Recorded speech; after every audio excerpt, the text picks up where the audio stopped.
Welcome to Sports Psych, everybody. This is episode 6, and I'm glad to have with me Sydney Rosant. She played basketball at Brown University, and she also has a podcast called Sydney's Safe Space that she runs on, I believe, YouTube and a couple, maybe some other platforms. Or what platforms do you have that on? YouTube and a few episodes on Spotify. Okay. And very quickly, just a little bit of her, our background, her accolades. So as I mentioned, she did play basketball at Brown University, and according to some internet sleuthing that I did, you were the Cherokee County Player of the Year. You also garner Player of the Year laurels from the Atlanta Journal-Constitution, which you were second team All-State. You collected All Metro plaudits, it says, and you won your school's Most Outstanding Senior Athlete Award. Looks here like you averaged 19 points and 4.8 rebounds, so you're getting some boards on people. All right. And then you also competed for a couple of AAU teams. Looks like the Georgia Pistols and Peak Performance and Interman. Is that correct? Yes, correct. All I right. lagging, Dr. Dre? So with the accolades, kind of, you are lagging a little bit. Am I lagging? Yes, there are moments where like it Mhm. you like freeze and then I don't hear anything and then like you come back in. So I'm hoping I don't know if it's my Wi-Fi Okay. that's tripping out. Okay, but now everything's better. Everything's better right now. Yeah, it could be my Wi-Fi could be a little. That's why I was like, let me test out this first. But my Wi-Fi might also be a little suspect still. Okay. It's Comcast, so you know how it'd be with them. So Yeah. all right. So with all the I get accolades it. named, were there any that I missed? Uh I've played on a few all-star teams. I did get one accolade when I was playing in college, which was Rookie of the Week. My freshman year, I got it like I think it was the last week of 2019. So that was a Mm-hmm. fun little accolade. I'm trying to think about what else. Definitely had a few Player of the Weeks here and there, but I don't even know if you'd be able to find those articles because Mm-hmm. they like deep in the archives at this point. But I think you got everything for the most part. You really did. You did your research. You did Okay. your And so research. with that, I do want to ask. So clearly you play basketball, but what Mhm. other sports did you play growing up, and also during high school? And just what was your background introduction into organized sports? And also, was there any unorganized sports that you used to do as a kid, or was it mostly organized? Most of the sports that I played it was more so in like a disorganized capacity, but like I was getting training, so to speak. So like my dad Mhm. introduced me to probably like the majority of sports. So I played volleyball, I ran a little bit of track. I did like kung fu, karate, gymnastics. I wasn't good at any of these, by the way. I had no affinity for these, but he just wanted to see like Mhm. what I was really passionate about. So I think around middle school, I was like, Dad, you keep putting me on all these different things. I'm not really enjoying myself in any of them. The only one I really like is basketball. So he was like, okay, we're just gonna go all in with that. And so that's what we did. So like those sports, like I I played, but I never played like on a team. I was never on like a swim team. I was never Mhm. really on like a volleyball team or anything along those lines. Okay. And then in terms of, I guess, basketball, when did you start to kind of do a little bit more organized there in terms of like team and whatnot? I started playing organized basketball fifth grade. That was like the first time I was on my school team and everything. So that was the first time I ever played organized basketball.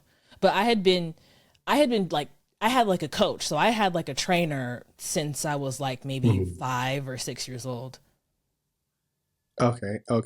Usually it's like the other way around. It's like, oh, like they're really good at Yeah. this. Let me get them a Yeah. trainer. So I guess hmm what take me through the thought process of like, we're gonna get you a trainer first, then you have to go out there and cross people up.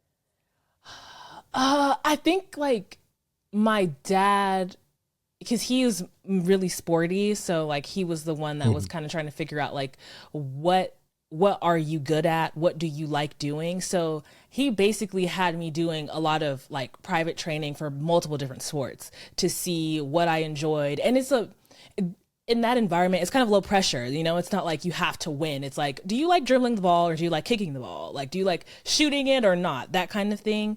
Mhm. And so it kind of introduced me to sports in a low, it was like in a low stakes way.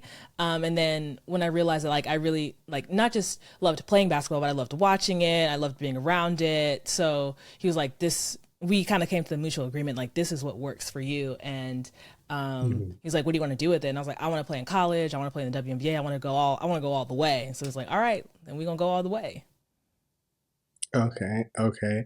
And with that, that kind of leads into like the next question. Um, what was the recruiting process like for you? Can you, and with that too, let me kind of back up. When did you know, like, okay, yeah, I'm kind of cold. Like, college is a legitimate thing, let alone Division I. And then, what was that recruiting experience like for you?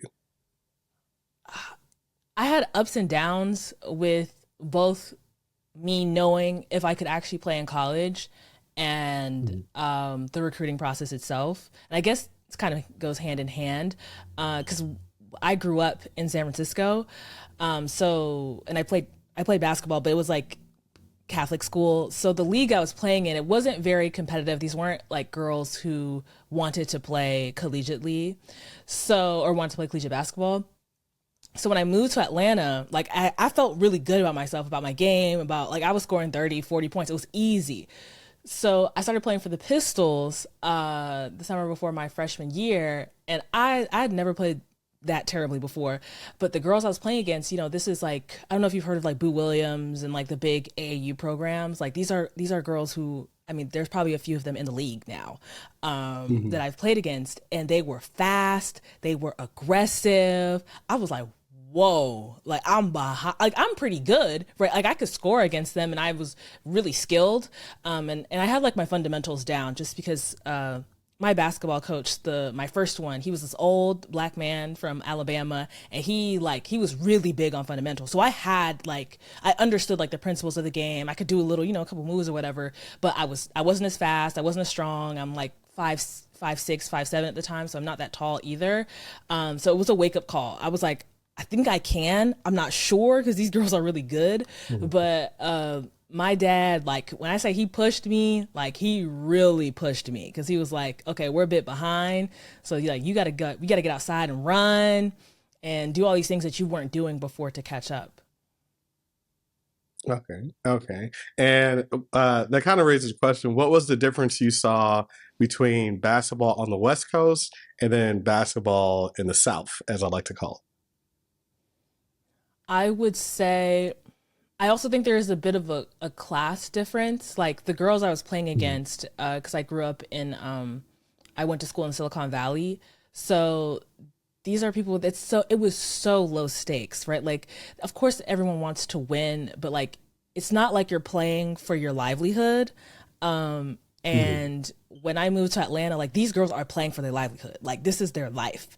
And so I really had to like it was that distinction was kind of difficult for me to tap into because I had not been around people who were just gonna guard me in the way they were guarding me, like, you know, grabbing me, pushing me, elbowing me, cursing at me. Like I had never experienced that before. So I had to get like you have to become like way tougher, way faster. And then even the experience of like having to go through that while you're being watched by a bunch of college coaches and programs that like I desperately wanted to go to. Mhm. Okay, because I coached high school football in California, and then I coached like college football Mm-hmm. in the Midwest at a Division III Okay. school. And Mm-hmm. when I was in California, I was like, oh, okay, like yeah, I got other options. Like it was like, hey, don't be too hard on the Mm-hmm. kids because like they'll quit and go play another Yeah. sport. And I'm used to Uh-huh. like the culture kind of similar to like De La Salle. Like everybody's been wanting to do this for a Mm-hmm. while. Like it's kind of a Mm-hmm. like a rite of passage in high school. And so like to be in an Mm-hmm. environment where it's like, you know, it's like there's basically no accountability for the program I was a part of at first. Like that was tough. And Mm-hmm. so it sounds like with basketball even that there's kind of a similar thing of like, you know, in the Midwest South, it's like, Yeah. look, we only got nice weather so often, so everybody's inside. And if you hooping, you hooping, or you doing whatever it is you're doing for a sport, because that's all we got. We don't have Right. the nice weather, all year round like California does in some parts. Exactly. And then, and you also asked about recruiting. I would say that it was difficult. It was really difficult because it was hard for me to establish myself in the AAU programs that I was playing for, because I was, a nobody for the most part. So I didn't really have the pedigree. I didn't have she was the best 6th, 7th, 8th grader. You know what I'm saying? That sort of thing. And so because of that, getting playing time would be a struggle.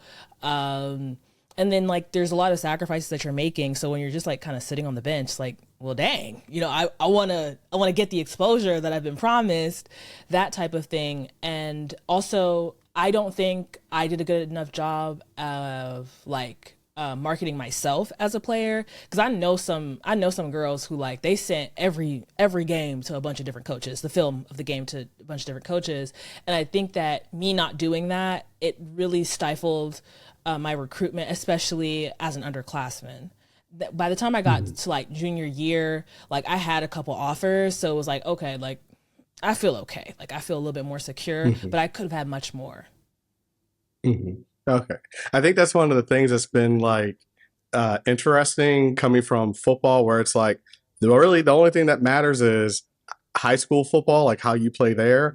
And you can go to camps and that might help just get you out there a little bit. But I know basketball for both at the youth level and high school level, and same thing with, I believe, girls volleyball is kind of the same thing of your travel team, your AAU team, is maybe more important in some cases than your high school team in terms of connections, getting good film and quality play. Is that an accurate assessment? I would say so. I think that you can use, in my experience, I got my offer from Brown from one of the All-Star games that I played in. So I was able to leverage my play from I was able to leverage my play during the high school season into an offer, but that's really uncommon. I think you can, because I know some girls who when I tell you they put in no effort during high school, zero, they don't care. They're I don't really care about this. I'm waiting for AAU, and then that's when they, showcase their talents. But I really think that it's about being connected and playing for a team that gets a lot of attention and getting to be on the floor. That's what's most important. Yeah, that definitely makes sense. I could definitely see kind of the benefits of an all-star game is a little bit similar. It's this is the best of the best that's out here. You have to, kind of, you got to get there to make it, and then show what you got. And it's even if you play okay, it's you played okay against the best in your area type of thing. So yeah. Okay. And so could you say a little bit more about just the recruiting process and what that whole part was like, and going to visit the university, and kind of what made you choose to go to Brown? Okay. So Brown was my first offer, and I did an unofficial visit immediately. And at the time when I got the offer, I was playing for Interman Lady Rebels at the time. Things didn't work out between me and the coaches there, just because there were a lot of promises that were being made about we want to showcase you, we feel like you're ready, this, that, and the third, because the year prior I really wasn't getting that much playing time.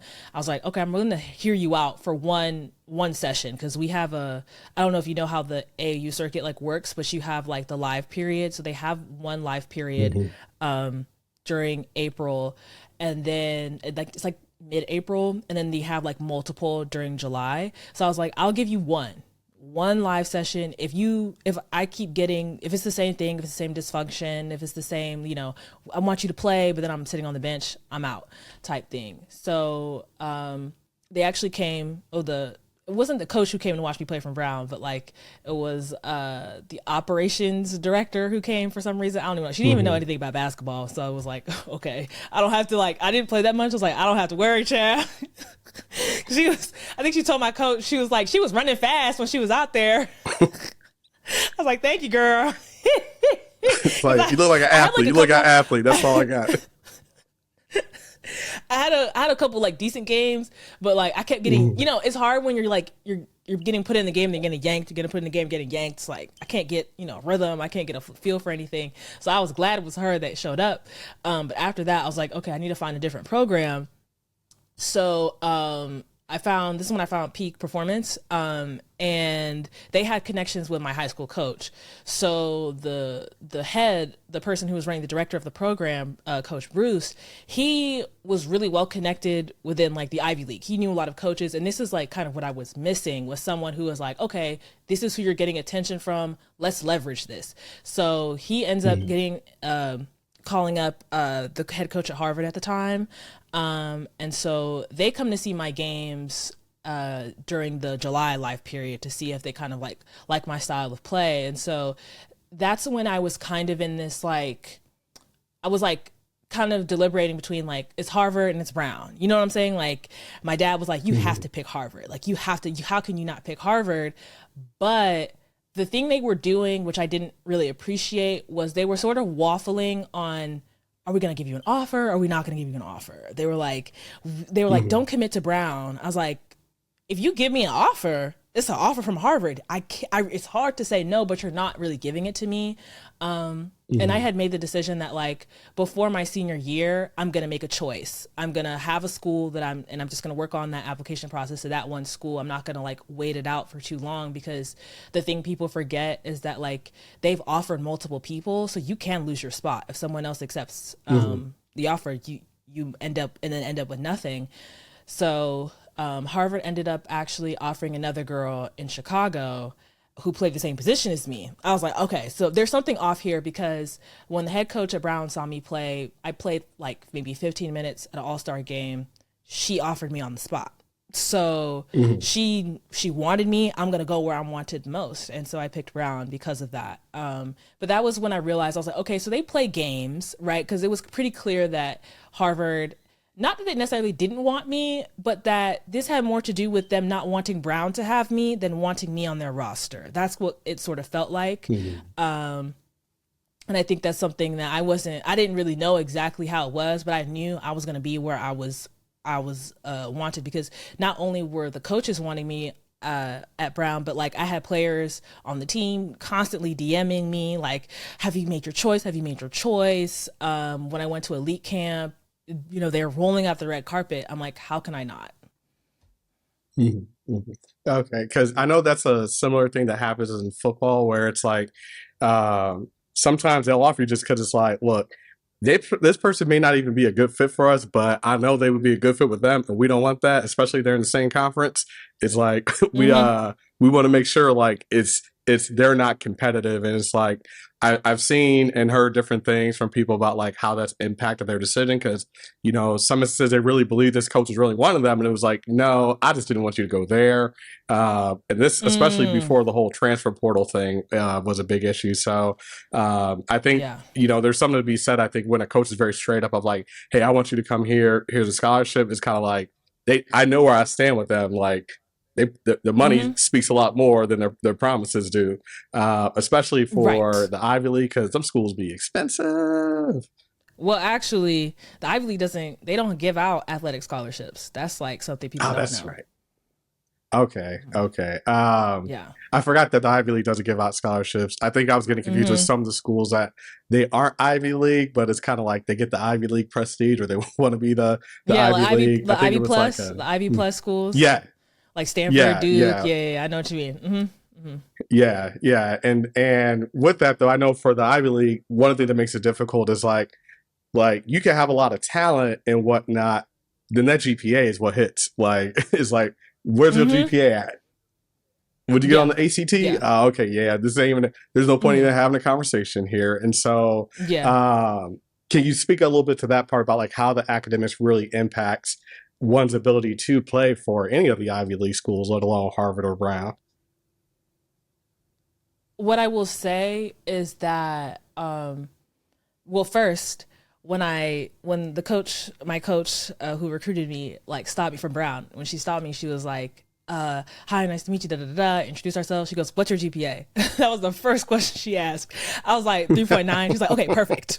So it was basically like, if I had said a number like a 3.3, she'd be like, sorry, girl. So like, that's the first thing. But I will say that like the application process is not easy. As an athlete, people think that it's really simple, that like as an athlete, a lot of people at Brown were like, oh, like you just got in. I'm like, I had to go through what y'all went through. It's the same. It is literally the same thing, especially because I think that was the same year that a lot of the schools were getting exposed for like the varsity blues thing. So they really started to like crack down. So during my unofficial visit, they were like looking at my transcript and they were like dissecting it. They were like, you need to have more of this. You need to have more like, when I say this, like you need to have more like science classes. Most of your classes are in like the humanities, this, that, and the third. I hate science. And so I had to suffer through my senior year taking like human anatomy and AP bio and AP this. I'm like, oh, Lord have mercy. I don't want to take none of these classes in college, but they say I need more of it. So it is difficult. And then, the other thing is because I was taking classes I didn't like taking, I didn't have like high A's in those classes like I did my others. So I got deferred, from early decision to, whatchamacallit, regular decision. But it was like, it was really stressful because I was like, man, like I have to really like bust my behind in a way that I didn't have to in other classes that just came like, easily for me.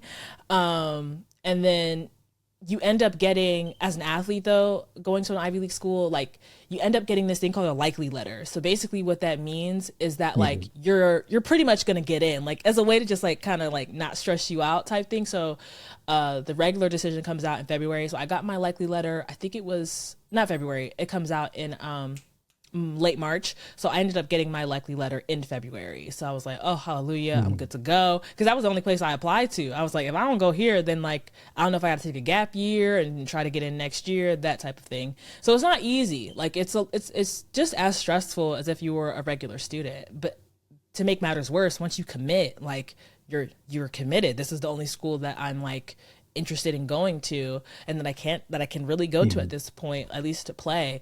So that there's that added pressure of like if I don't get in, I don't know what I'm gonna do.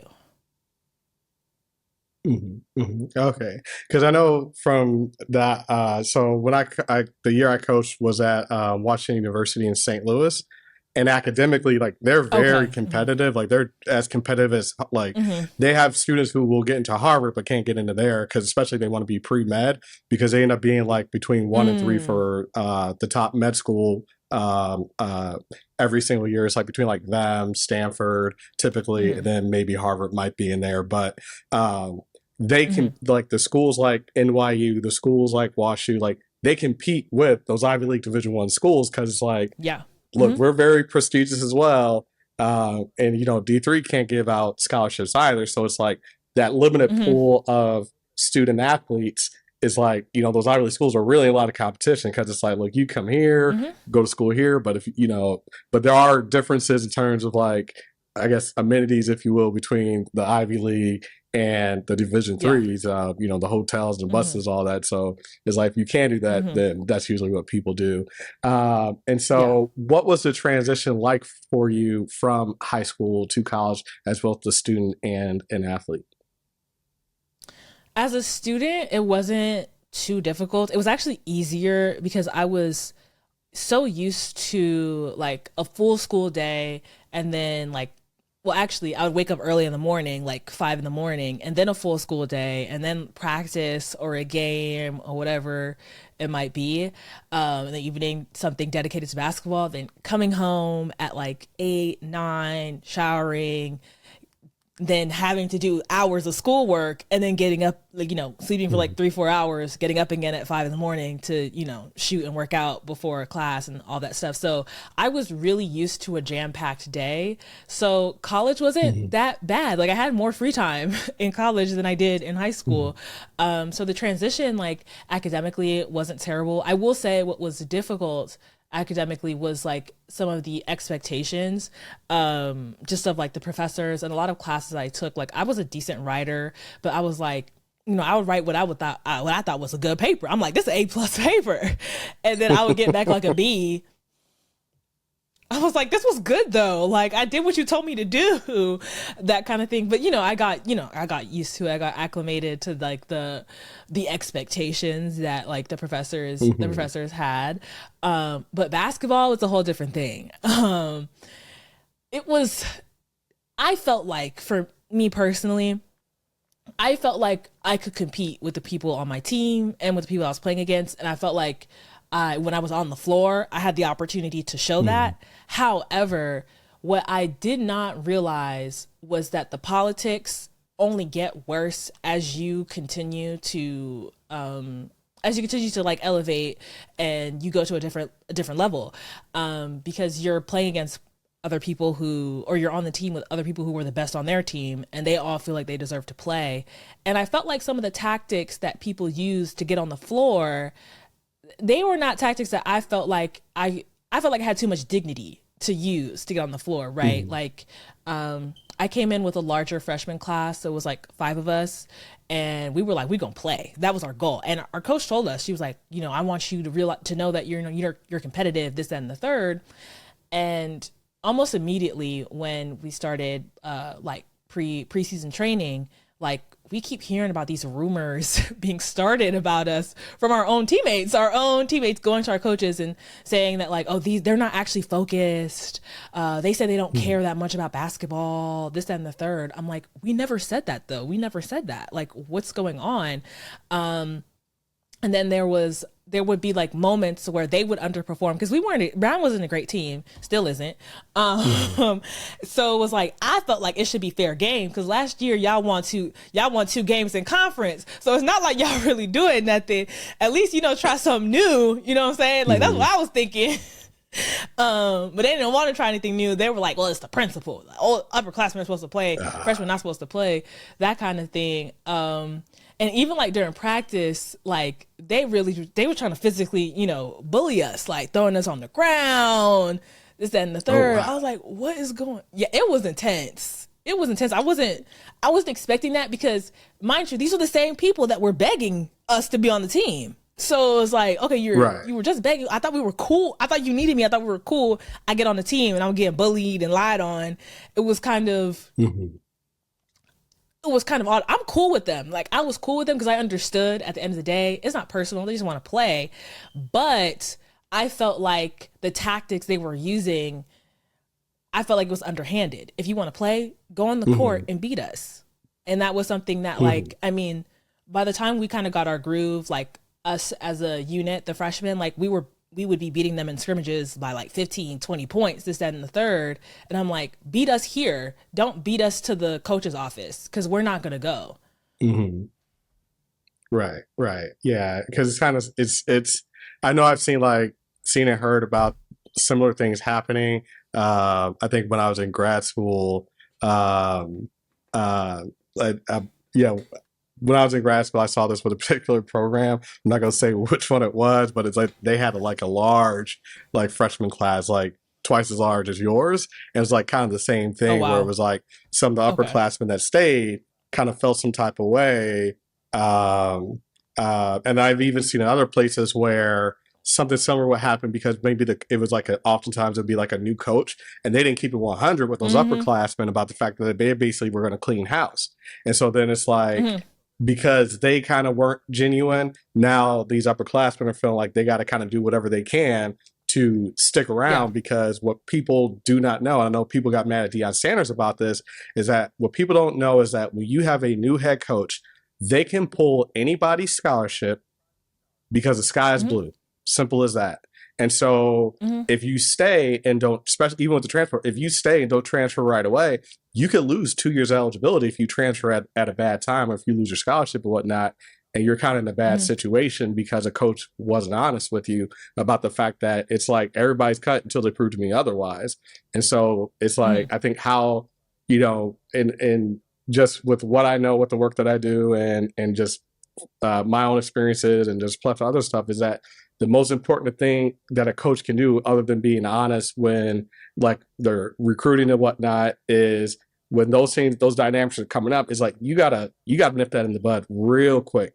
Otherwise, it's like one bad apple will spoil the bunch type of thing. It's like now people have problems either on the court or off the court because of simply the fact that like they didn't shut that down. It's like, why are you coming to me telling about what somebody else said, this and that? Like, what, that's neither here nor there. Like, I would be side eyeing them as a coach, to be honest. Yeah, and that was our coach's biggest issue, was that I don't think she knew how to manage like the team, the different personalities, and she didn't put her foot down because like we were under the impression that like we have a chance at playing. Because I understand if a coach says, look, you guys are freshmen, I want to give my upperclassmen, the people who've been here for a few years, a chance to play. They deserve it. They've been working hard, whatever. I will respect that. But I was under the impression that I could compete against them, that it didn't matter, that it was just like whoever's the best gets to be on the floor, that sort of thing. And so she sort of flip-flopped, right? Because it would be like she'd get really upset at the upperclassmen because they performed badly one game. She would start us. And then we would win, or sometimes we didn't win, but then like she would then sit us on the bench. Like it was really inconsistent, that sort of thing. Or she would tell us like, I would have a good game. She'd be like, I really want to give you more minutes. I was like, okay, that's cool. But it's also cool if you don't, but just tell me like, if it's a thing where it's like, you played really well, but I don't know how frequently I'm going to be able to play you, but just keep doing what you're doing. Like when you get minutes, I would have respected that, but it's I'm going to give you more minutes. And then the next game I play like one and I'm like, well, girl, why did you tell like, me look, that? You got more minutes. It's like, I got 8 minutes, but I guess a minute versus 0 is better than nothing. Like, yeah. It was so weird. And like, it was hard as a really emotional 18-year-old, you know what I'm saying, who's very passionate and, is waking up early and doing all these extra things to get better as a player and not get a chance to showcase that. Like, it was frustrating. And so it caused a lot of friction within our locker room, a lot of arguments. Like there was one time we had like a blowout argument during practice because like, we all, just everyone's passionate. Everyone wants to play. And these were the things that like, she didn't nip it in the bud, right? Like we're arguing and she's just standing there. Girl, step in. This is your time. This is your time to, cool everything down. She's just sitting on the side watching us. So it was that type of thing. And then like, it would carry over into, like the games as well, when it was like we'd have a lot of close games, especially like in conference, where it's like we could beat Penn, which is a really good team. We could beat Princeton. Like, actually, that's a lie. We couldn't beat Princeton. I'm lying. Because they used to beat us by like 40 points. We could beat Harvard. Right. I don't know why we would be competitive against Penn. We'd be competitive. Okay. Yeah. No, but these are games where it's like, we could win, and she's not like, I don't know what the word is, but like, she's not someone who could calm the group down and be like, okay, we need to get the ball in the paint, or we need to get this person to touch this, whatever. She wasn't able to do that. She'd be panicking alongside with us. I love her. I love her so much because she's like, she gives, grandma vibes. That's what she gave, but she didn't give coach. And that was the problem. Okay. I think with those coaches, like, I think there's a thing where it's like, they can be great, but they have to have the right players with them. Like, it's very critical, because if things get out of hand, then it's like there's nothing to stop it, or you have to have someone on your team that's like, hey, everybody touch the line. It's like, because when a coach allows a person to come to them and kind of say things about other people that's like really not, is like, is there an issue you have with this person that I need to be aware of or deal with? Then anything else other than that, it's neither here nor there. It's kind of like, at this point, it's kind of like you're just allowing kind of secret holding to happen and kind of gossiping. And then as a coach, is like, you're kind of like, your view of someone gets judged, and it's like, or changed because of that. And it's like, well, now you're taking this information that really isn't about like anything in terms of like, is somebody, really causing significant problems to team? Like, if someone's kind of, even they're talking smack to whatever degree, it's like, okay, but what if they didn't say that? Now, by holding those secrets, you're kind Right. of forced to take sides, whether you realize it or not, versus, hey, everybody come here. This was what was said, and I don't like it. Is this true or not? And then it's like, Mm-hmm. that person's on the spot. Both people are on the spot equally of like, why was this shared? Like, is it even true? And we don't go from here. I know I've seen where coaches, they were like, I don't care. I don't want to hear that at all. They kind of, take like that parent around, like, you ain't got nothing nice to say. Don't say anything at all. Otherwise, everybody getting a whooping. But in this case, the whooping will be everybody touching Mm-hmm. the line. And then it's like, that's how we're Okay. going to deal with it. And Right. I know, especially in football, it's really big where they use the conditioning as like a big team building element where it's like, oh, Mm-hmm. well, I heard this person said this. Well, guess what? You're all touching the line and doing like, we got 110s or we got whatever gassers for how long, simply Mm-hmm. because of stuff that really didn't have anything to football, but it was like, I'm not going to deal with this. Either y'all going to handle it as a unit, or if I handle it, that means somebody probably going to get kicked off the team, one way or the other. And Mm-hmm. so that Mm-hmm. really solved a lot of problems. I think that team building component is something that really be done during like winter conditioning as well as Mm-hmm. in the summer to like get people to gel. And it's like, look, I don't care if you hate each other or not. Y'all got to work together one way or the other. And if that don't work, then maybe y'all both out here, or y'all just gonna be running a lot. You're Right. gonna be the most in shape Mm-hmm. team. You may not win any games, but you're gonna be in shape. Yeah. Yeah. And the other aspect And of that so, was because of all the losing that had been happening prior years, her job was kind of like on the line. And there were players on the team going to like the media, so going to like different newspaper publications, or we used to have this thing. It's called Dear Blue No, because there was this big blue bear on campus called Blue No. So there was like just one of those anonymous sites, and so there were definitely a lot of players on the team. I have my thoughts about who I think it is, but I won't say. I don't know. I have my thoughts though. Who would write things about the coach. And so I think because she was so scared of one of us saying something, that she would just appease whoever talked to her just out of fear. And like, I mean, it was bad. Like, we had parents calling her to ask for more playing time for their kids, high school coaches, AAU coaches. It was really, really dysfunctional. Like, our ops director was really close to us as a group, like the underclassmen. So she would kind of like give us a little bit of tea. But even then, like, even then, the issue was that instead of being direct, like, I knew that the coaching staff was like using her as a spy to like get information from us and like all these different things. So even then, it's like, it's hard to respect you as a coach when you just won't come up and be like, what's the issue, to everyone all together. You're like using the ops director to like be buddy buddy with us. She was funny though, we loved her, but like, she was being messy. She was like, what's going on with so and so, and what's going on with so and so, and I heard something about so and so. Like, should we be telling you about these people's business like this? Like, that's weird. right, right, yeah, it's like, this is, yeah, like it, like just sounds a little suspect. The fact that you even be asking and whatnot. And I know one thing about Right. I'm like, Division I sports is that it is messy. With athletic departments are messy in so many ways. That's all I'm gonna say. But yeah, so it's like we got okay. somebody doing that. It's kind of like, what's going on? And I think that is another component Right. too, that I haven't touched on yet, which is that media component. Like, you have the media asking questions and whatnot, let alone players leaking things or saying things in the open to the media. That creates a whole nother dynamic.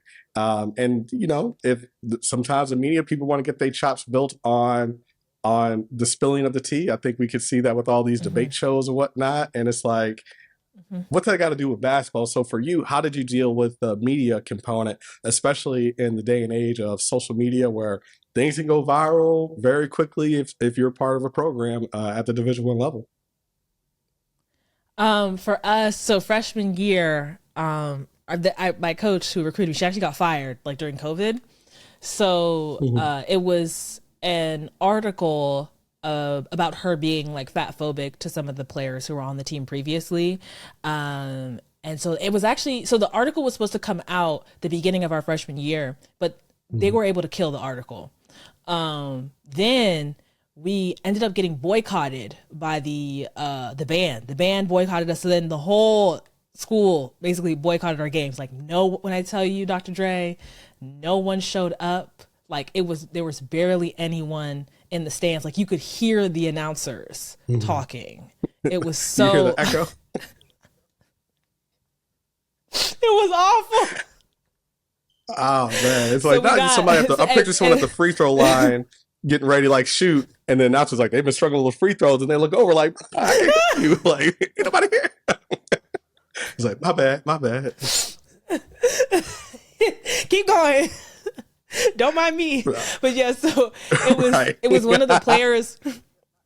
So I don't know if it was a former player or if it was a current player, but multiple people had posted, like I said, on that forum, on that anonymous forum site. And so that's what led to like the boycott. So then the newspaper covered it, multiple newspapers in Providence, and the school newspaper and others covered the boycott, because it was kind of, you know, it was a significant thing that had happened in that year.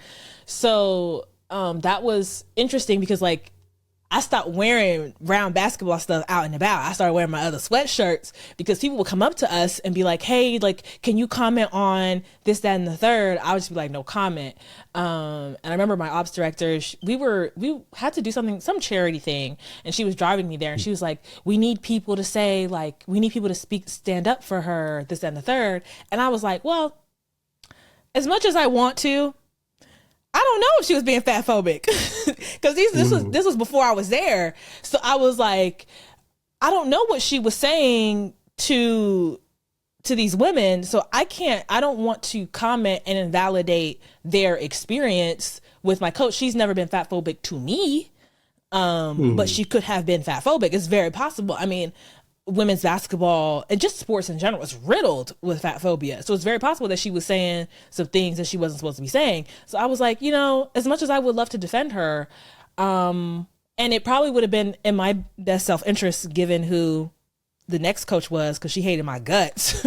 But I was like, I still don't think it's right for me to just be like, no, she would never, when it's like, how am I supposed to know? I don't exist in a plus size body. That's like a white person saying another white person can't be racist. That's just not right.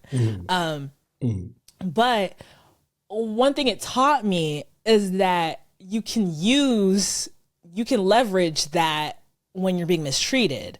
And so I was like, when I had another coach, I told my story publicly. I went on my podcast and I said, you know, all the various things. I mean, it's a long story because it was a lot of racism and emotional abuse and just it was just real bad, Dr. Dre, real bad. But, you know, we had like an investigation into the coaching staff, and I told the school, I told the athletic director, I told the president of the university, I told all of them, I said, if you don't take my claim seriously, I am going to go to the media. I'll make this public.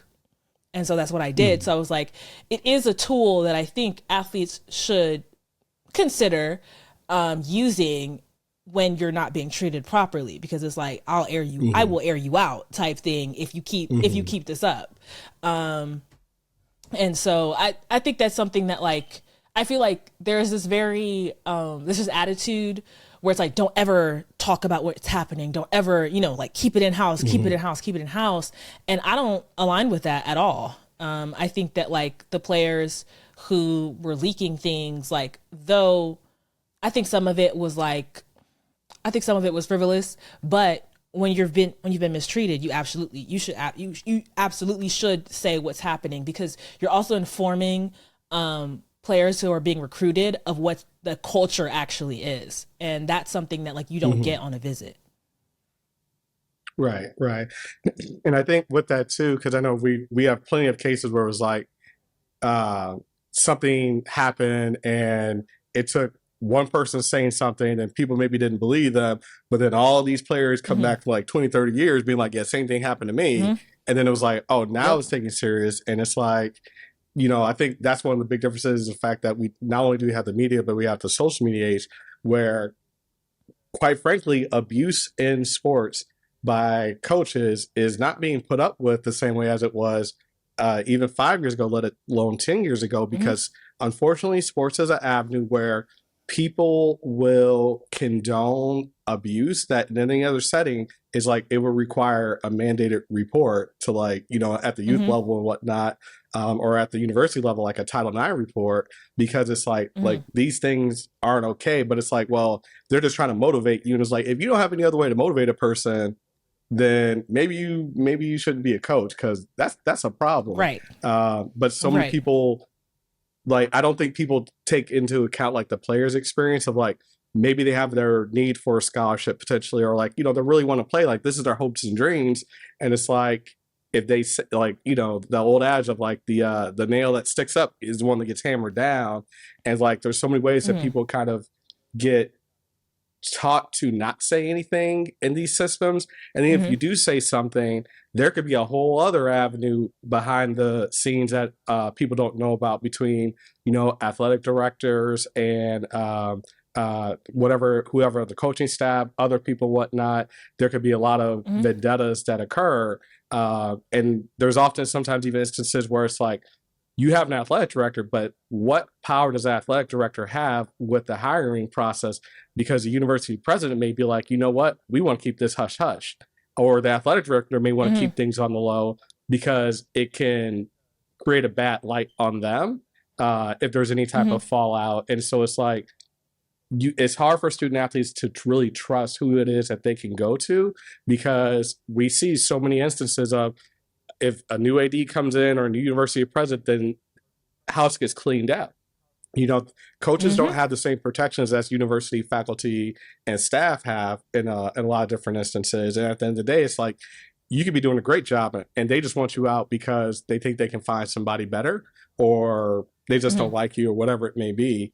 And like I said, these are things that cause a lot of problems. But I think that's where I think, again, you know, student athletes are recognizing that they have a voice, let alone professional athletes.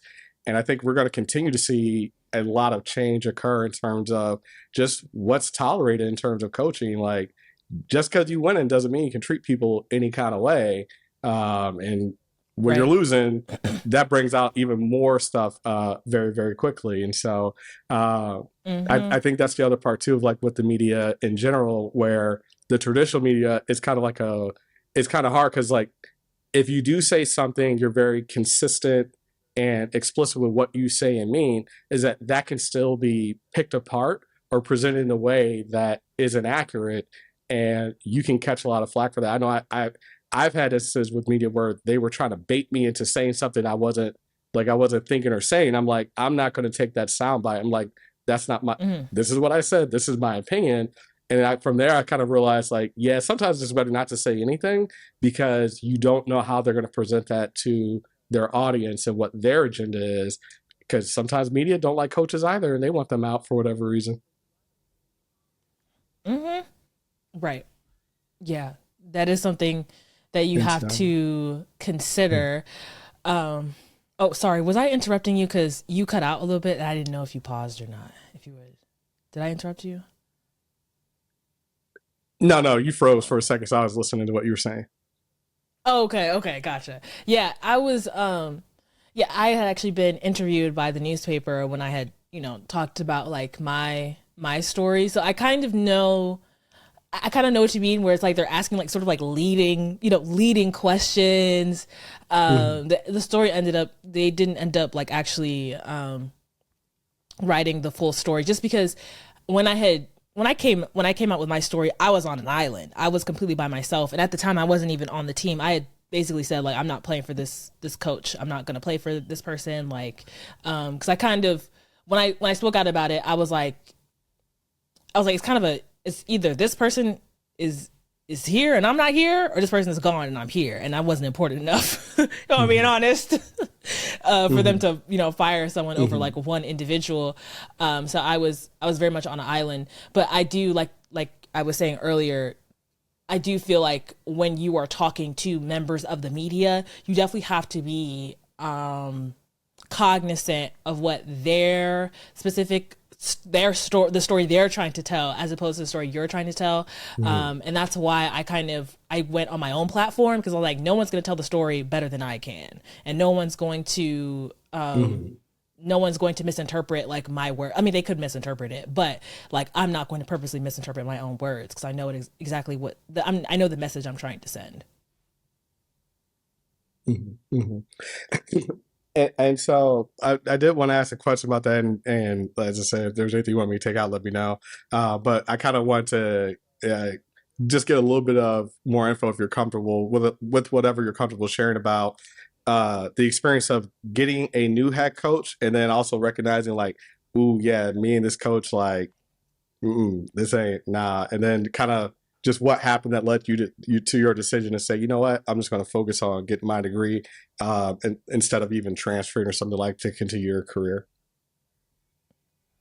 So we first, when she first came on as head coach, it was during COVID. So we never met in person. I was at home and she was in Providence, Rhode Island. And like, my friends were really excited because, you know, she talked a big game. Like, I want to win now, this, that, and the third. You guys are going to be an integral part of the team. But after having the experience I had freshman year, with promises, like with broken promises, I basically was like, I said, time will tell. I was like, that became my mantra for my whole life, honestly. Time will tell. Whatever words you have for me now, if you actually want me to be an integral part of, you know, the team, then I'll be an integral part of the team when the season starts. But until then, your words are just words. So I wasn't moved by anything she said, and I'm glad I wasn't, because I was paying much more attention to the words and the actions. And during that time, that was, you know, you probably remember the summer 2020, how heightened it was emotionally for Black people, and the discussions around race, police brutality, all of that stuff. And so the coach, she was a white woman. She really wanted us to like tap into that. So like every week we would have these meetings. We call them like social justice meetings, something along those lines. And something I found bizarre is basketball is a very Black sport. There's just a lot of Black women in basketball. Like it just is what it is. I found it bizarre that she had no experience with being around Black people as a basketball coach, as she'd been coaching for like collegiate basketball for like 10 years. I was like, this is kind of odd that you don't, like, what do you mean? Like, the most experience you've had being around a Black person was the one time you dated a Black person. You coach women's basketball. Huh? Like, this should, I mean, obviously, like, you could still be there. You could still be racist now, because, you know, we got the Kim Mulkeys and whatnot out there, but like, you shouldn't be like uncomfortable. That was what got me. I was like, oh, this is weird. But she kept on asking, like, what can I do to not be performative? What can I do to not be performative?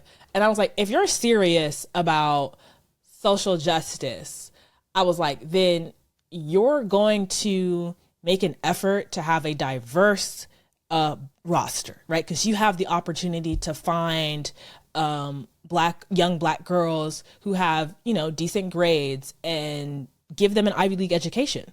Like, you have the power to do that. That's within your control. You can't stop police brutality, but that's something you can do. She's like, oh yeah, absolutely. Absolutely. That's something that I'm really going to consider. And again, the red flags went off, because I'm like, I just don't understand how that could be a difficult ask, or something that like you would consider, because you can go to one tournament in Atlanta and I could find 5 Black girls with a 3.8, 3.9 who can hoop. It's not that hard. Like, and now getting them to commit might be a different, like, I could understand that being a different kind of difficult, because there's no scholarship. So like that I understand, but at the very least you could recruit them. You could try. And there's probably going to be a couple who are like, it is the Ivy League. Like, I'll take out some student loans. You know what I'm saying? Like, I'll do what I have to do. That type of thing. But as we kind of like continued on, once we got back on campus, that's when like things started to really ramp up in a negative way. And then I got sick. So I ended up getting this weird inflammatory disorder, which was misdiagnosed initially as lymphoma, because my lymph nodes swelled up. And then after doing like a surgical biopsy, that's when they found out that they didn't know what it was. It took them like It took them like a couple months to figure out what I actually had. I had to get tested for like a bunch of different stuff, but they realized that like, okay, it's not cancer though, so that was good. But during that time, I wasn't playing because I was, sick. I had all the like symptoms of lymphoma for like a six month period. So at that time, I was just watching. All I did was sit in the sidelines and just watch, practice and see what was going on. It was very clear that like she had a lot of contempt for the upperclassmen, and the majority of the upperclassmen were Black. So that was also something at play. And she would get upset like when the upperclassmen would win games during practice, like actually mad. And so it was just super, super bizarre. And then there were moments where like when I thought I had cancer at this point, and like one of the coaches was upset at me and said I wasn't being a good enough leader. I was like, huh? Like, I'm sick. I can't, what's the word? Like, I can't really participate as much as I would like, but, sorry, I'm getting a bunch of text messages. I can't participate as much as I would like because I'm just not physically capable. And it was like there was no empathy for that. It was super weird. Like I would, at the time, because I was really fatigued, like, I'd be sleeping, 10, 12 hours a day because I just did not have that much energy.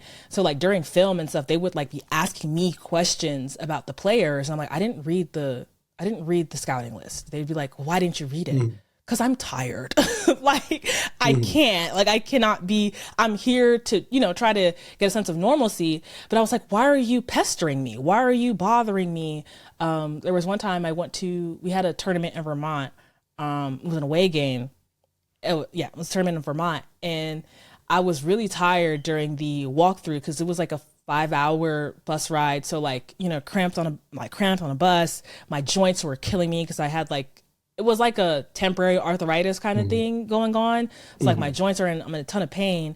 And like the assistant coach is like, well, you weren't really active during the shoot around. Like you need to be doing something at all times. I'm like, sometimes I can't do something. Like sometimes I just need to like, rest. Like, oh my God. And that's when I knew, like, I was like, this lady's crazy. I was like, something up with her. I don't trust her. I don't like her.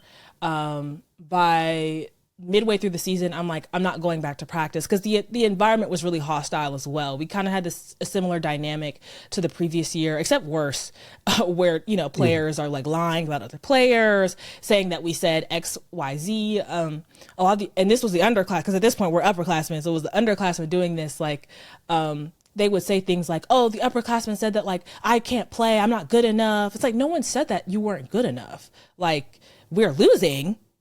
So I don't know what that says about you, but nobody said you weren't good enough. Like, this is crazy. So that's when I ended up taking a medical leave of absence because I was like, I just can't handle it. Like, I'm so beat down. I've been bothered this entire time when I should be resting. You know what I'm saying? I should be recuperating so I can compete at some point. And then that's when me and my parents were like, I actually think that she should be fired for this because the way she was treating my teammates and I was like, it was insane to me. And I was like, I think this is emotional abuse. So we started like an investigation. What frustrated me though was, now I'm one of those people, I'm big on respect. Like I'll throw everything away if I'm being disrespected. You know what I'm saying? That type of thing. Like I don't stay in environments where people are mistreating me at all. However, there are some people who do. So when I was trying to, kind of rally the troops, I'm like, come on now, because we talked about this.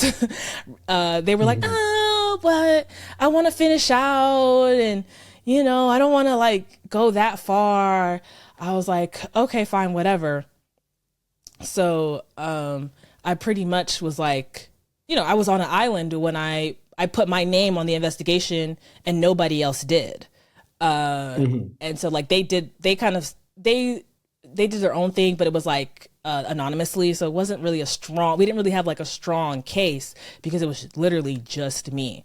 And then some of the people who talked to me about the investigation saying that they felt like they were being mistreated ended up telling the coaches about it. So the coaches basically threatened everyone on the team. Like, if you speak to the investigators, you don't play. That sort of thing. And at that point, that's when I was like, okay, it's just not going to happen. Like, justice will not be served. That's fine. My parents and I kind of deliberated, like, should we sue? Should we talk to a lawyer? Um, I was like, I don't have it in me. Like, I don't have it in me to like keep fighting these people. But I did make a podcast episode about it. I was like, that's one thing I can do that.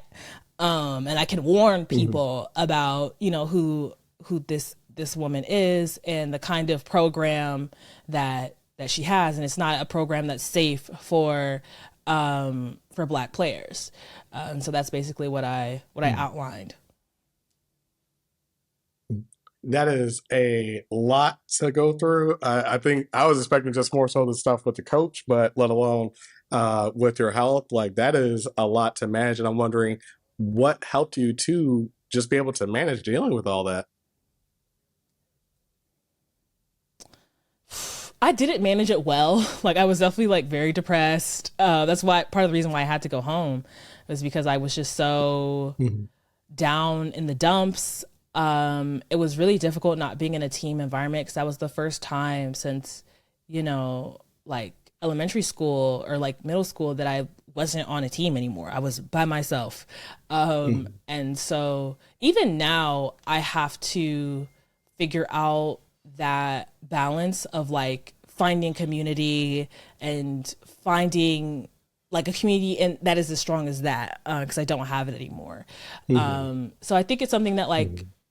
I didn't know how to handle it, and I also didn't know how to like reach out for help because I didn't realize like how bad my depression got until I had to start school again, and I was like, I don't want to go back. I don't want to go back. I need to go home. Like I didn't realize until like you Mhm. get into like this kind of panicky mode of like, oh my gosh, I have to socialize again, because like during the winter time I was doing like rehab and whatnot. That was the only thing I would do. I would just go to rehab and I would just be in my room and I would eat food, get a little Mhm. DoorDash, watch a little Netflix. And that was Mhm. all I was doing. I didn't really like go outside. I didn't socialize. Mhm.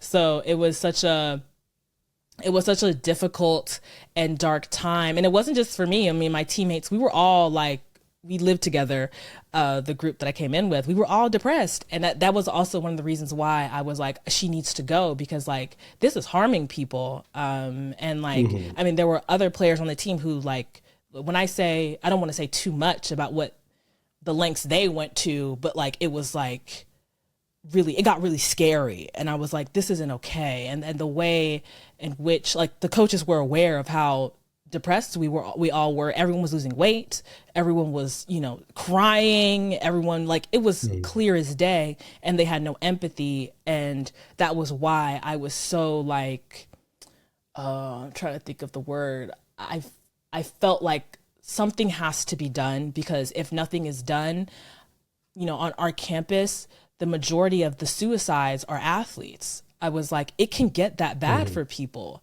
But no one listened to me. So it is what it is, I Mhm. guess. I don't know, but I Mhm. tried to do what I could. Mhm. Yeah, I think that's one of the things that's like that's really important is that whatever, appropriate and healthy avenues that people take when dealing with any type of discrimination, harassment, and whatnot, is that doing something goes a long way. Because even if people don't get the result that they're hoping for, is that they can rest with, I stood up for myself or I tried to do something about this. Like I didn't lay down and just kind of take it. And, when I Hmm. talk to people about that, is that it they usually don't believe it at first, but after a while, they're like, you know what? I advocated for myself at a pivotal time, and I can Hmm. rest on like the fact that I didn't accept those things. I think, especially in the context that you're talking about, like you're dealing with a lot under. We're still under the pandemic, I believe, at this time, or the Hmm. the Yeah. safety protocols of that. So, it's one thing to be isolated because of an injury or any type of illness or anything like that, let alone surgery. But then you throw in a pandemic where it's like, yeah, you're really not supposed to be talking to people. I know a lot of Hmm. a lot of just students, period, really struggle with that isolation in and of itself, let alone all the other stressors. And for a lot of student athletes, like injuries are one that can cause them to be isolated. But then when you have some type of health concern going on that's not necessarily an injury, that brings, quite frankly, a whole host of things because a lot of the times that I have seen, is kind of viewed as like, well, you're just not trying hard enough, especially if it's something where Mm-hmm. they don't quite understand, like, well, this causes like lethargy or brain fog and anything else. And it's like, Mm-hmm. well, you should be doing more. And it's like, I can't do more. Like, if you're wanting something specific, tell me that. And I can, like, if you want me to be the Mm-hmm. rah rah person on the sideline, okay, cool, or be like another coach, but I don't know that. And so I'm focused on taking care of myself to get back because, quite frankly, it's kind of like when players are dealing with illness or severe injury, you kind of can see like where coaches are like, all right, like, let's kind of just drop them and basically like get them up out of here so we can get somebody else for their scholarship. And student athletes can pick Mm-hmm. up on that and really struggle with that too, because it's like, coaches, they're paid to win. And if they're not winning, and if you're not playing, you're not helping them win. And then you get looked at as being a liability. And that's something that also doesn't really get talked about enough. Mm-hmm. We have the abuse aspect, which doesn't, and discrimination doesn't get talked about, but then there's this isolation and abandonment piece that, like, if you have an injury or an Mm-hmm. illness, let alone both, it's like the same thing kind of happens too. And athletes really struggle with that because it's like their identity's tied up, and it's like they decided to come here. And, again, it's like if there's a scholarship piece or something like that, it's like, well, do they take a medical scholarship if they're able to get that? In some Mm-hmm. instances, whatnot. It's just a lot. And so, I think that kind of gets into the next piece because I know this was COVID, or a little bit before COVID was around the time that there started to be a big push by the NCAA for mental health, where there was they had Mm-hmm. passed like a requirement that like money had to be allocated for mental health. However, that didn't mean they had to provide mental health services. It was like we just got to have something in the pool somewhere for mental health. But more and more universities are adding mental health resources. I think we started to see an uptick of that, especially during the pandemic and afterwards. And so, what have you seen just in terms of the landscape around mental health in college athletics, let alone what resources have you seen be implemented, if any at all, as your time as a student athlete? I can only speak about Brown because I'm not certain. Like, I haven't Mm-hmm. really spoken to any of like my peers at other universities Mm-hmm. about this specific like subject.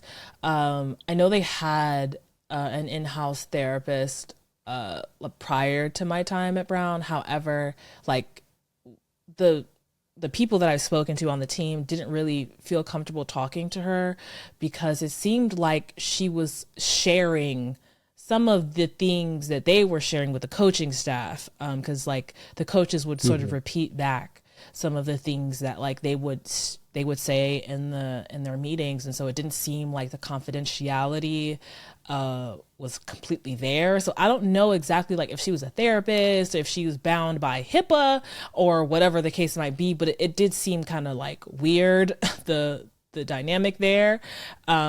Then afterwards, they never really had Mm-hmm. anyone. I don't think the athletic department hired anyone. Um, there is like they have this thing called CAPS at Brown. It's like a Mm-hmm. psychological services, something along those lines. I can't remember the exact University Counseling Center. acronym. Yeah, yeah, that type of thing. Mm-hmm. And so they would come to not practice, they would come like have a meeting with us like before the season starts, talking about mental health, talking about like how you can get a therapist essentially and like get appointments and that sort of thing. And I know that the year after I left, the team started doing this thing called like mental health days. So I think it was like you could take Mm-hmm. two mental health days throughout the season. I think, but it was like two. Like after you took up those two, you didn't have any more, Mm-hmm. which I think was an interesting concept. Because what happens if you got a lot going on for 3 days? I don't know, but Mm-hmm. that was pretty much it. I felt like people would talk about mental health, but when you're actually going through like a crisis, it didn't really seem like the support was given. Mm-hmm. Mm-hmm. Okay. Yeah, so I know that's often a thing that gets kind of talked about, is like concerns about confidentiality, and the way it's supposed to work is that anything you say, unless there's about a person being a danger to themselves or somebody else, is like you can't tell anybody else anything. If basically it's like if they're depending on the state, if they're 18, like you can't even tell the parents anything without a Mm-hmm. release of information. And I know in some instances, coaches don't want players going to see mental health specialists because of the confidentiality piece, especially if that clinician is adhering to it like they're supposed to, because that falls under essentially state law for confidentiality and licensure for like what's shared directly like with them and whatnot. HIPAA applies more so like Mm-hmm. their medical records and documentation, like communications electronically and stuff like that. But that is often a concern, and even aspects, and this is things I'll talk to people about, the fact of like the offices is like how those are set up. Because if you go to the office and it's in the athletic department, then it's like a lot of people can kind of see, and there's pros and cons of that. In some ways, it normalizes mental health. In some ways, it Mm-hmm. does scare some people off. But that's where those relationships with the University Counseling Center are critical, because it's like, look, even if you are comfortable coming to me, I may not be the clinician for you. There may be Mm-hmm. somebody better. And so that's where the counseling center can come in. And that's also where it's important for like athletic departments to have something set up where it's like, look, we can contract out or like cover for them to go see this person for however long in the community, especially if there's more concerns where you need like wraparound services or this and that. But it's Mm-hmm. like, at the end of the day, it's like, the clinician needs to be careful, because if they communicate something or even give the appearance of communicating something, it's like now they're getting side-eyed, and rightfully so. And it's like, that's where I get on the soapbox about this when it comes to sports psychology. It's like, that's why it's critical that when athletic departments hire somebody, that they are able to properly vet them to understand that they have training in sports psychology versus they just really like working with athletes. That's not to say that people who like working with athletes can't do a great job. What I've seen, and there's a lot of stuff about this that's in the research and other clinicians I've spoken to, where it comes to this, they don't know how to navigate the dual roles that exist. And it's like, yeah, that coach on whatever team is your colleague. At the end of the day, your commitment is to your client, period. Mm-hmm. Mm-hmm. And that coach may get mad. All right, be mad at me and we can talk about that. I can't, like, as a clinician, we can't confirm or deny whether or not we know a person, period, to when someone asks us. And so it's like a coach could know for a fact that this person is coming to see me. And if they ask, I just got to be like, I can't confirm or deny whether I even know who that person is. And then they go and look at you Mm-hmm. like this, and it's like, sorry, like, even though Right. I know, I have to uphold that, because I think, and you kind of touched on this essentially with what you were saying, is that when there's one seed of doubt that gets planted, that can grow like a wildfire, and now all those student athletes really won't feel trusting. But I think, again, that's where hopefully they know about those university counseling services, where they're detached in some way, and they don't have to worry Mm-hmm. about that. Or there's like privacy in terms like their office is on the other side of the campus, and I can go get the support that I need there. With that, I'm kind of wondering what kind of things do you think would have been helpful for a school like the one you attended to have in place, where that might have helped not just like yourself specifically and anybody that you knew, but just student athletes in general, because there's a lot that they dealt with, especially at that time in the throes of the pandemic. Mm-hmm. I think um I think having someone who is actually neutral, like having a sports psychologist for the athletic department or just for like the team specifically would have been really helpful, Mm-hmm. because there was a negative connotation with going to CAPS, which is our like university counseling. Like it was like when you go to CAPS, like something is wrong, that type Mm-hmm. of thing. And I think if we had had someone who was working just with us, the athletes, it would have felt a little bit more comfortable. But again, that person would have to be truly objective. Like that person would truly have to be following the rules so that there could be trust there, because that was the biggest issue with between the relationship with the people in the athletic department and the athletes, was that like if I'm coming to talk to you about something, I'm sharing my concerns, like are you going to respect that and just keep it between Mhm. us? Or like, is this, because there were people who would, I don't want to say they would try to play the role of therapist, but they would try to play the role of like, you can come to me. My door is always open. Share what's going on, that type of thing. But it also is kind of scary because when I share something with you, I get in trouble, like Mhm. that kind of thing, like what's going on there. And so I think that if that person was present, it would have really helped, I think. Mhm. Mhm. Yeah, that makes a lot of sense because I think what the other part that I know where athletic staff can kind of get a little like and even student athletes is the whole Title IX aspect because depending on what's shared when it comes to like anything about like harassment, discrimination, it's like that's a Title IX report and they're mandated to report that. And if they don't, then it's Mm-hmm. like they can get in a lot of trouble for that, and that can impact them having a job not only there but in other places because they failed to have uphold their responsibility. But for the clinicians, they don't unless depending on the state and the university, it could be a little bit different. But if it's within their job aspect, is like they don't have to report that. And I know I've been at universities where it's like I'm not a Title IX reporter because they were like at any point somebody could come be a client of mine, and if I report Mm. something, then it's like that's going to make them be a lot more reluctant as a whole.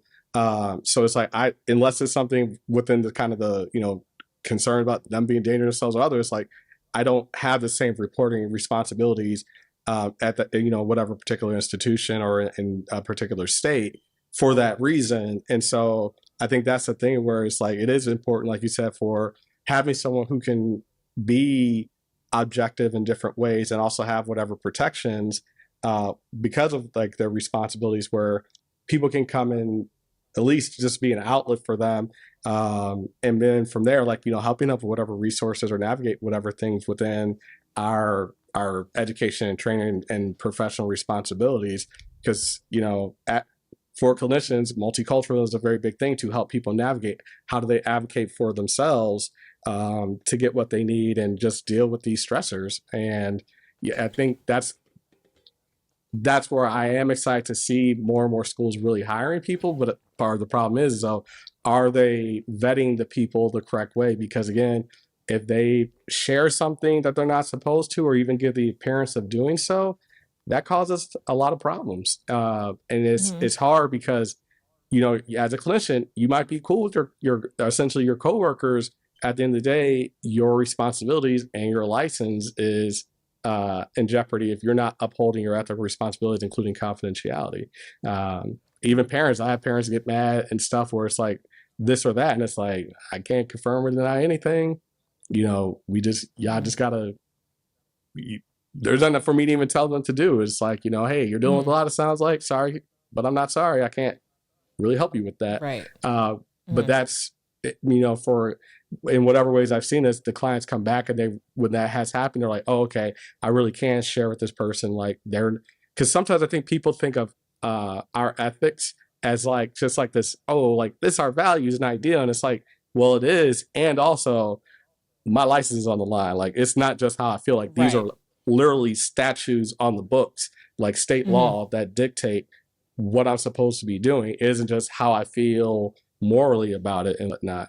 Right. And Right. so, uh, what one other question I kind of want to ask is, uh, what would you do differently uh, if you could, kind of looking back with just the recruiting process when you were getting ready to come out of high school?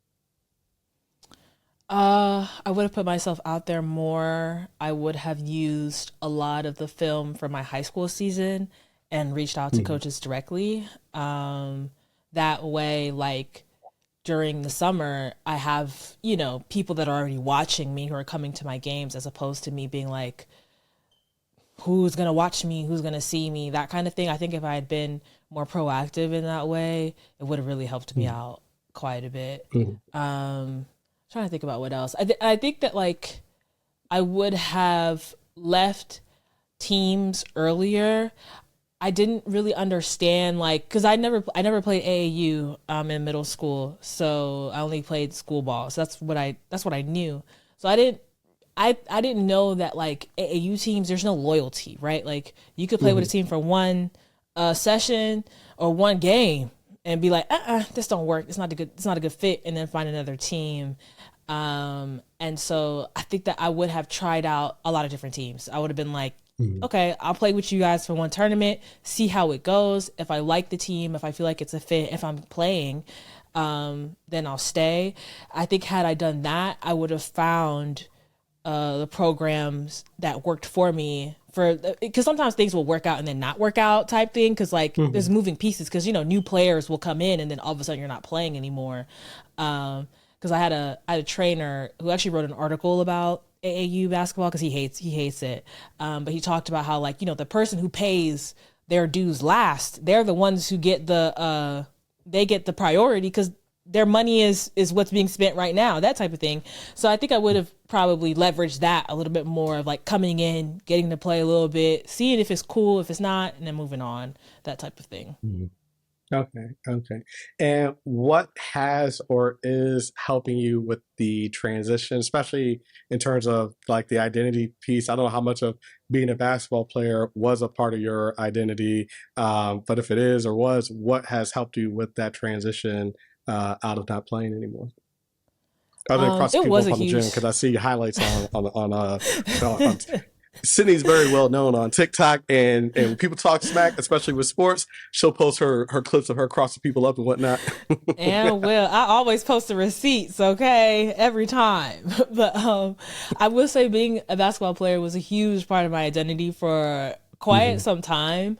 And so I think like one of the things that I did was just picking up different hobbies, content creation being one of them, Mhm. and realizing that like I could become really good at a lot of different things.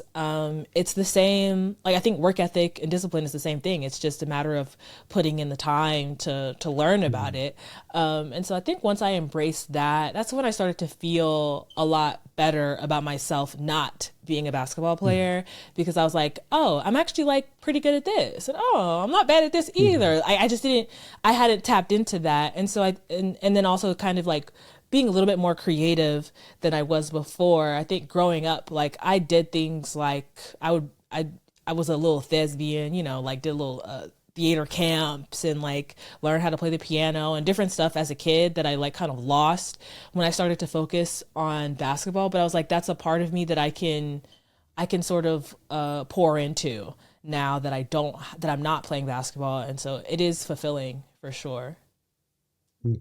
Okay. Okay. I think, yeah, that's something that I know is like, as much as we may love sports as part of our identity, the more we love it, the more it's part of our identity, the more we kind of put into it, the less opportunities we really have to really explore other things and see like what are we innately good at, let alone what can we like, what do we like and how can we get better at it? And it's like, oh, I just started dabbling with this thing and it's like I didn't realize I was good at it, or I was like, I know for some students it was kind of like they weren't used to not being good at something, and it's like you actually got to try Hmm. at this. I got to try to like draw and Hmm. get better at it, and it's like they do, and they're like, oh, okay, but it takes that time because like they're usually kind of they're used to just being kind of gifted in different things, especially sport related, where it's like they just kind Hmm. of pick up and go, but like then they realize like there's so much more in life, and venture out and doing that, but that also gets into the piece where it's like it can be scary to do that. What has helped you kind of have the courage to go out there and see like, well, what else am I good at outside of sports and whatnot, and especially in terms of creativity? Uh, I would say that like what has helped me is like in a way it's not knowing what I'm doing at all, but getting to put everything into like the process.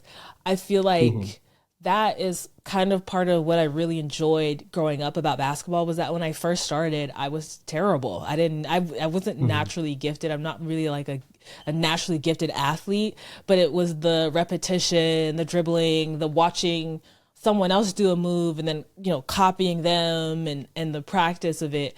And I feel like creativity or picking up something new, I got that feeling back that I hadn't had in a Mm-hmm. long time, of like, oh man, like I don't know how to use this software, but I'm learning and I'm watching tutorial videos till like 2 a.m. and playing around with stuff. And it's like that feeling comes back again, and then like when I'm Mm-hmm. able to accomplish it, then it's like it's like super euphoric.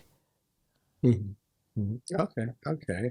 And then we do have to touch on this. How much time you got just to be respectful of your time? Give me like 30 minutes.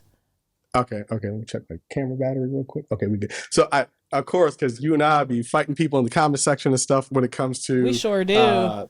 the current state of women's basketball, especially. But what when you look at the current state for both college and WNBA, which has a $2.2 billion deal coming down the pipeline, what's your Mm-hmm. reaction to that? Especially not only as a fan of the sport in general, let alone, of course, but I assume that you're a fan of women's basketball as well. Yes, yes. I would say that I predicted this Mm-hmm. all along. And I feel like coming up in the era that I was coming up in, like that was kind of when I started to see a little bit more like media coverage of like players that I was playing against. And we didn't have much when I was in high school, but it was like there was something there. And I was like, okay, like it's kind of happening. It's super gradual, but I think there's potential here. And then I think probably like during COVID is when like you really start to see like the growth and the Mm-hmm. interest, and also the players themselves really putting themselves out there as like not just players but also like activists and people who are very involved in their communities. I think that also really helped because now it was the players making the effort to connect with like to connect with the fans. And so I'm happy. I'm really happy to see how women's basketball has grown. I don't necessarily appreciate some of the narratives and things that have occurred, but I mean that's to be expected. Whatever do People you are, mean? Whatever do you mean? that's to be, I mean, it's a part of life. Like, when good things happen, sometimes, you get the bad with it. But Mhm. I feel like this is a great thing because the players are they're going to start to get paid more. And you're going to have more young girls participating. And that's kind of like the little girl in Sydney. That's all she wanted. All she wanted was some girls to play around with who actually, loved and were passionate about the game. And I'm happy that other people get to have that experience. And that's why I try to talk about women's basketball as much as I can with just people in general and also on my platform, because I think that's also a way for it to grow is, by having those conversations. And then with that too, because I think there's I was kind of one of those people that foresaw it too. I'm like, if one like the sports channels and whatnot really as a media like start focusing on is like people will buy in, but they have to create interest and have to show it in a way is like you can't just show like one camera angle and just going back and like you got to do like with all the other graphics and stuff because that Mm-hmm. makes it be more exciting as a product. Because what I tell people is it's like the players are the commodity, the product is like the game itself, and if you don't have that Mm-hmm. look exciting or whatnot, people are going to watch it. But my other question is what how do you think NIL is going to impact women's sport? Because I have my own thoughts and feelings about that. But I'm curious about yours. Like, how do you think that will and has impacted women's sport, especially at the collegiate level? I think that um, for women in particular, there's a lot more versatility when it comes to the types of products a player can market because you've got people like Cameron Brink who like she looks like a supermodel, right? Like she can tap into Mm-hmm. that, but then she can also do the Nike, Gatorade, those brands as well. So I think there's a lot of money to be made, and the programs that lean into that are going to attract the talent, and the programs that don't probably won't be, won't do as well when it comes to like recruiting. I feel like with NIL, it feels a bit like the wild, wild west, because like the deals just keep getting bigger and bigger.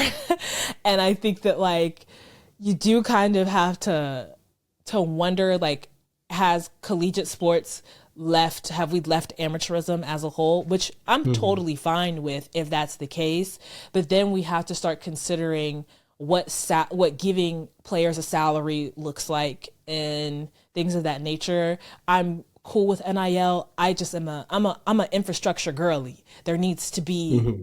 a system behind it. Otherwise, Hmm. it's just going to get ridiculous. And then you'll have, boosters and people with money just doing whatever they want to do to get players onto their program. And so I do think that like there has to be like organization when we do these types of Hmm. things. And so if that means Hmm. that like we stop calling college players amateurs, and that's what has to happen. Okay, because I think I would feel some type of way if my teammate pulled up in a Lamborghini and I'm like, "Hey, I got this car my parents bought me that's trying to get from A to B, and that's even questionable." But I think Yeah. it definitely, I think, can create a lot of dynamics, especially like you said, with how I've just heard different stories with how people are using NIL to like uh, take advantage of players' marketabilities and whatnot, and just the unscrupulousness that comes with like the recruiting process at times and whatnot. But Mm-hmm. then I think in terms of women's sport is that, especially with the social media age, like you said, is like there's ways in which I think women will be able to uh, leverage being a student athlete in a lot of ways and just bring more eyes and more money on their sport. And so that I think trickles down to young girls where it's like there's going to be more interest because, like you said, they're seeing more people, more young girls and women playing. There's more people like showing enthusiasm, and it's like, oh, I want to be a part of that, or it's something that's like, you know what, this is a viable option because I know I've had friends who were like, they probably could have gone pro, or they definitely could have played Division I, but they were like, why? It's like I plan on going to med school. I'm going to make just as much as what I would professionally Mm-hmm. doing that. And that was a real thing. Now it's like that's not the case. It's like no, they're going to be making more in college than you will being Mm-hmm. like whatever doctor and whatnot. And you can always do that at the end. So I think that's one of the interesting things. And just even especially with I think how women's basketball has really kind of set the landscape for now there to be a pro women's volleyball league, and there is already a pro softball league, but I think that's probably going to be the next big thing that grows because the Women's College World Series already has a lot of attraction as is, and I think it's only going to become more to where the pro women's volleyball or softball league is really, really going to be able to grow and expand because they'll really have like about like I think 8 to 10 teams in the mostly in like the Northeast area, like a lot of the Big Ten states. But that's going to just Mm-hmm. grow a lot more, I think, and so we'll have even more avenues and whatnot. And I know I play volleyball competitively, so I love seeing just what has occurred with that for the college and the professional level, and I think that's probably going to Mm-hmm. even translate over to the Olympic level, where as competitive and dominant that they've been, that they'll probably be even more competitive because I think we're just seeing it become more and more competitive as a whole for Olympic volleyball. I know Brazil has come up and it's like, look, you can't sleep on them anymore, but it's gonna. I Mm-hmm. think women's volleyball has an opportunity to become something similar to women's soccer with the World Cup, where it's like you'll have your World Cup or whatever they want to call it for volleyball, and it's just another opportunity for women to be on a platform showing their athleticism. Because I know, just again, you and I fighting in the comment section sometimes. I've seen people kind of criticize women's sports. I'm like, but have you ever actually been to a game? And they're like, well, no. And I'm like, so then you can't talk about it. Like, you haven't been to a game, or you really haven't sat and watched it. And so now you're just criticizing based on like some 30-second clip you saw online. Like, what? But I think once they actually do start watching it, which we've seen, it's like there's like a newfound respect. Unfortunately, there's just a lot of commentary that's very problematic with some of the new people coming in and becoming a fan. It's like they just say, like, I saw a clip today and it's like I was just cringing every time the guy said whatever he said. And I was like, Mm-hmm. this is so problematic, and he don't even see it. But that I think, it's a lots of fight through and whatnot to try to make progress and Mm-hmm. inroads about. But I think we're starting to see a lot of growth in different ways. I think it's just going to be great for just not only women's and young girls, but just people. Period. It's just more opportunities for people to play and just compete and be athletes. Right, exactly. And I think that like I think I saw someone tweet this. They said something like this might be one of the last years that WNBA players are as accessible as they are, and I think that's something Mm-hmm. that people also took for granted, right? That like these women are about to be, I mean, they some are literally are literal celebrities at this point, but Mhm. a lot of them are going to become celebrities. And so I think that like, I knew someone who like was being mentored by a WNBA player just like on a one-on-one basis, just like a chill like thing. Like they would go out Mhm. to like eat ice cream and like all this different stuff. It's like that's not something that like you will get a chance to do in the future. And so I think that's one of the Mhm. reasons why, as frustrating as having these conversations with people are right now, I'm like, we're starting to get to that point though, where they're like getting super uber Mhm. famous. And it's like, I'm going to appreciate the now as well. While I do want the Mhm. sport to grow, it's like I'm going to appreciate that like tickets are, I mean, they're kind of expensive now, child, but like they not too expensive. Like we're not like, Mhm. I'm going to enjoy, I'm also going to appreciate where they're at. And then, I just hope that, they get to start making the big bucks like the men at Mhm. some point. Mhm. Hopefully that happens soon. Well, I think because we're definitely seeing that transition. That's where I think that new media deal comes in. Because Hmm. I'm like the whole argument with the subsidization, which is inaccurate, and like the viability thing. It's like well, they have all these old media deals and they're getting new ones now, and now like, but that's where the growth takes place. Because like with when people were protesting NFL, and it was like I'm like the NFL didn't lose any money. The media contracts are already paid for. Them advertising contracts are already Hmm. paid for. It's like if Hmm. they cut up the deal, they still keep whatever money they got. So I was like, Right. even if their ratings go down, they're still making their money. Now it might hurt them on the flip side the next time it comes to renegotiation, but we just saw that clearly wasn't the case because both the NFL and NBA have set record-setting deals yet again Hmm. for services for like being able to show the games and whatnot. So, but I definitely want to thank you for coming on. I don't want to take up too much more of your time. Where can people find you in terms of social media? Can you share that, please? Your platforms and Absolutely. what you kind of where, yeah, just the spots that you can be found and for content and whatnot that you like to share. Absolutely. So Instagram, TikTok, I don't really use Twitter. Um, you could just it's just Sydney Rosant. And Mhm. then on YouTube and Spotify, Sydney Safe Space, if you want to hear me just yap about whatever is going on in my Mhm. mind. Mhm. Okay. What about Threads? You on Threads or not? You know what? I just re-downloaded Threads and I realized that some of my Instagram posts, like it was posted on both Instagram and Threads, and I had like 1,000 followers on Threads. I was like, what is this app? Like, I don't understand. Like, I have these followers. I've been posting on here, I guess, but like, I don't know. Mhm. Like, cause I like kind of just like look through my little explore page or my feed, and it was like a bunch of like motivational quotes. I was like, anyways, child, deleted the app. I was like, it's taking up space. I don't need this. I was like, I don't know what's Mhm. going on here. Yeah. It's kind of odd. Yeah, no, I'm the same way with Threads. Even Twitter, I'm kind of like I just did Threads so no one steal my username. But it was kind of like I'm like it's like I could read this or I could just go see the person talking about it and have more context. So I'm like every now and then I'll hop on there, as mostly just because I get a weird notification that'll take me to it. Mm-hmm. But I'm like, are people still using this thing? And it's like, and then I just get weirded out by like the people that take the time to really be like, let me write this on what do you call it now? Let me go post it here. But I guess they'll still probably the same as like people that do both Instagram and TikTok. But I'm like, I hope they're not Yeah. typing it out. But it's like then they're whatever arguments they're having about it, you got to go through two different apps, and I'm just like that just sounds like a lot. I'm like I just yeah. So it'll be interesting to see just how it unfolds. But definitely Yeah.